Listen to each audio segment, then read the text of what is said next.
Hello viewers, আসসালামু আলাইকুম। মাশাআল্লাহ, দেখেন আমাদের লাল শাকগুলা কত সুন্দর লাগতেছে। নিজেদের চাষাবাদ, নিজেরা চাষ করতেছি। দেখেন কত বড় হয়ে গেছে গা।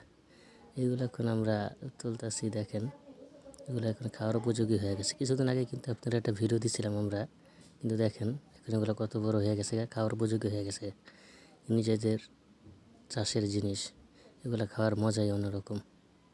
দেখতে পারছেন কি সুন্দর লাগতেছে, মাশাআল্লাহ। আর কত বড় হয়ে গেছে গা। টুকটাক যা পারি নিজেরাই চাষাবাদ করে খাওয়ার চেষ্টা করি আমরা, ইনশাল্লাহ। আর আপনাদেরও দেখানোর চেষ্টা করি। জানি না কতটুকু আপনাদের দেখাইতে পারি বা কতটুকু ভিডিও করে দিতে পারি, ইনশাল্লাহ। তারপর আপনারা সাপোর্ট করবেন যাতে আপনাদের পাশে সবসময় থাকতে পারি। আজ এই পর্যন্তই। নিজে নামাজ পড়া, অন্যকে নামাজ পড়া তাকে দিবেন। সবাই ভালো থাকবেন, সুস্থ থাকবেন। আল্লাহ হাফেজ।